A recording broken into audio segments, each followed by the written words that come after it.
نبی کریم صلی اللہ علیہ وآلہ وسلم کے یہ جو اجداد کرام جن کا میں تذکرہ کر رہا ہوں ناظرین محترم، ان میں سے حضرت کعب کی جو شخصیت تھی نا، بڑی ممتاز تھی۔ وہ ہر جمعے کو اپنے قبیل قریش کو جمع کرتے اور ان سے خطاب فرماتے تھے۔ حضرت کعب کے جو خطبات تھے وہ ان کے ایمان صادق کی عکاسی ہی نہیں کرتے ناظرین، بلکہ تصدیق کرتے۔ وہ اہل قریش کو اللہ جل مجدہ کی اطاعت کا حکم دیتے، عرفان الہی کی اہمیت کا انہیں احساس دلاتے، اور انہیں تلقین کرتے کہ وہ آسمانوں اور زمین کی تخلیق، گردش لیل و نہار اور دیگر مظاہر قدرت میں غور و فکر کریں۔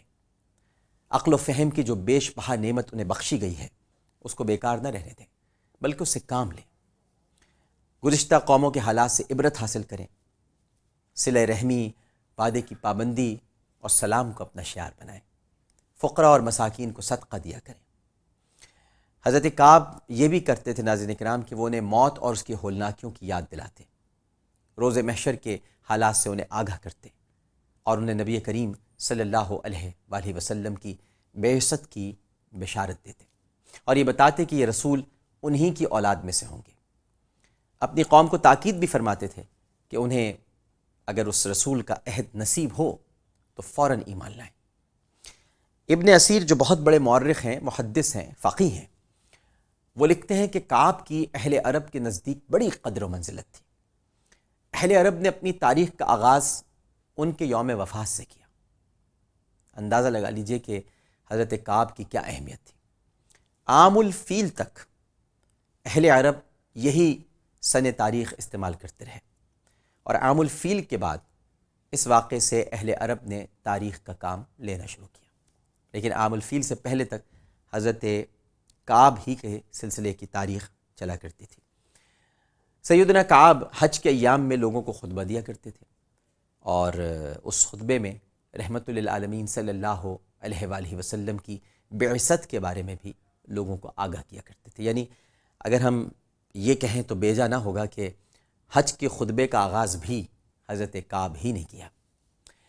ایک مرتبہ آپ نے جمعے کے دن، جسے قریش یوم عروبہ یا یوم العروبہ کہتے تھے، اسی دن حضرت کعب نے اپنی قوم قریش کو جمع کیا اور ان کے سامنے تقریر کرتے ہوئے ارشاد فرمایا، سنو، جانو اور سمجھو کہ راتیں گزرتی جا رہی ہیں۔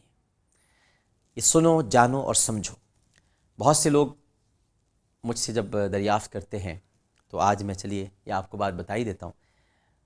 عالم آن لائن کا جب میں نے آغاز کیا اور پھر اس کے بعد اب عالم اور عالم انشاءاللہ جب بھی شروع ہوگا، تو میرا ایک شروع سے انداز رہا ہے کہ جب کوئی کالر ٹیلی فون پر آتا ہے تو میں کہتا تھا، سنتے ہیں، سمجھتے ہیں اور جانتے ہیں کہ ہم سے کیا سوال کیا جا رہا ہے۔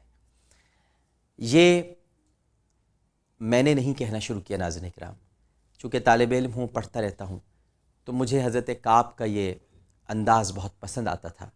جب وہ اپنی قوم کو خطبہ دیتے تھے تو کہتے تھے، سنو، سمجھو اور جانو۔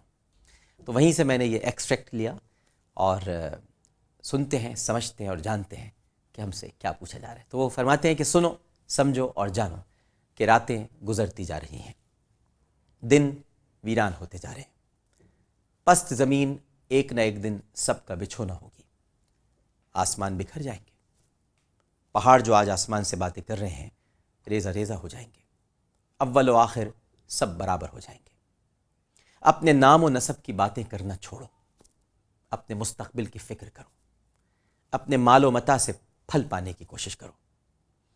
کیا تم سمجھتے ہو کہ جو چلا گیا ہے پھر لوٹ کر آ جائے گا، یا جو مر گیا سو مر گیا؟ نہیں، ایک اور جگہ آئندہ تمہارا گھر ہونے والا ہے۔ تمہارے گمان غلط ہیں، صحیح باتوں کا خیال کرو کہ انہی کی عزت و حرمت تم پر لازم ہے۔ میں تمہیں جلد ہی ایک خوشخبری سناؤں گا جو ایک نبی کریم کے بارے میں ہوگی۔ اب آپ ذرا اندازہ لگا لیجئے یہ کتنا عرصے پہلے خطبہ دیا جا رہا ہے، کیا جملے ہیں، کیا الفاظ ہیں، کیا انداز ہے۔ اس کے بعد حضرت کعب بن لؤی نے حاضرین کو نصیحت اور عبرت پر مبنی کچھ اشعار بھی سنائے۔ آج بھی یہ اشعار مختلف کتابوں میں محفوظ ہیں اور موجود ہیں۔ اور آخر میں حضرت کعب بن لؤی نے اسی طرح کی کچھ اور باتیں قریش کے سامنے کر کے اور انہیں نیک کاموں کی ہدایت اور برے کاموں سے بچنے کی نصیحت کر کے انہیں سیدھی راہ پر چلنے کا مشورہ دیا۔ ابو نعیم کہتے ہیں کہ کعب بن لؤی کی وفات اور نبی کریم صلی اللہ علیہ وآلہ وسلم کی بعثت میں 5 صدیوں کا فاصلہ ہے، 5 صدیوں کا۔ اب اندازہ لگا لیجئے کہ اس سے پہلے 5 صدیوں سے پہلے حضرت کعب کیا باتیں کر رہے ہیں۔ کیوں نہ فدا ہو جائیں ہم نبی کے اجداد پہ، کس قدر پہلے سے سرکار کی آمد کا تذکرہ ہو رہا ہے۔ اور چونکہ یہ پاک سلوب ہیں، پاک رحم ہیں، لہٰذا یہ پاک اجداد ہیں، پاک طیب اور طاہر ہیں، اور ایسی طیب اور طاہر زبان سے محمد مصطفیٰ صلی اللہ علیہ وآلہ وسلم کی آمد کا تذکرہ نہیں ہوگا تو اور کس کا ہوگا۔ آگے بڑھتے ہیں۔ حضرت مرہ بن کعب، کتب تواریخ میں حضرت مرہ کا کچھ زیادہ تذکرہ تو موجود نہیں ہے۔ بعض کتابوں میں تحریر ہے کہ ان کی کنیت ابو یقظہ ہے اور ان کی والدہ کا نام محیصہ ہے، جو شیبان بن محارب بن فہر کی بیٹی تھی۔ مرہ کے حقیقی بھائی خسیس اور عدی تھے۔ بعض مورخین نے لکھا ہے کہ عدی کی ماں کا نام رقاش ہے، جو رکابہ میں نائلہ بن کعب کی بیٹی ہیں۔ مرہ بن کعب اہل مکہ سے خطاب بھی کرتے تھے اور رسول کریم صلی اللہ علیہ وآلہ وسلم کی آمد کی بشارت بھی دیتے تھے۔ آپ کو شعر کہنے میں بھی مہارت حاصل تھی اور فرماتے ہیں کہ اے کاش میں مسافر ہوتا، اور ان کی اس دعوت میں کہ جب قریش اپنی پستی کی وجہ سے حق کا انکار کریں گے، کاش میں مسافر ہوتا۔ علماء نے کہا ہے کہ مرہ بن کعب کی یہ پیش گوئی دعوت ذوالعشیرہ یا ذی العشیرہ کی صورت میں پوری ہوئی، جب نبی کریم صلی اللہ علیہ وآلہ وسلم کی دعوت حق پر آپ کے خاندان کے بعض افراد نے آپ کی مخالفت کی تھی، جبکہ مرہ نے کیا کہا تھا؟ کاش میں مسافر ہوتا، جب کہ دعوت کی جائے اور لوگ مخالفت کریں۔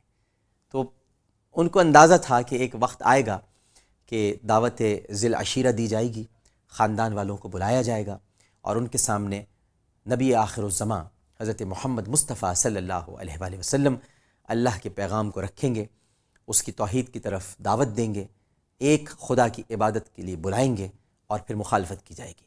لہٰذا پہلے سے اس کا تذکرہ فرماتے ہوئے حضرت مرہ نے کہا کاش میں اس وقت مسافر ہوتا۔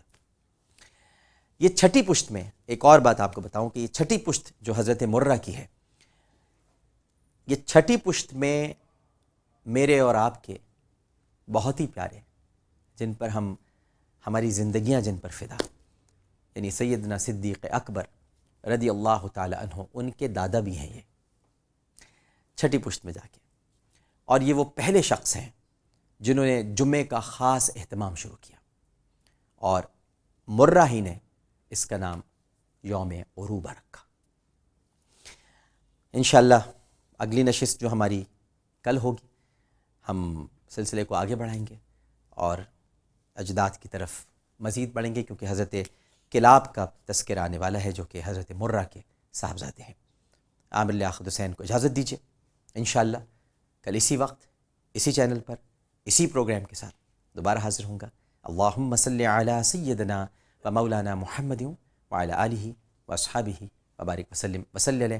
اپنا بہت خیال رکھیے گا، اللہ حافظ۔ یا رسول اللہ رفعت آپ نے پائی کہ بس، یا رسول اللہ رفعت آپ نے پائی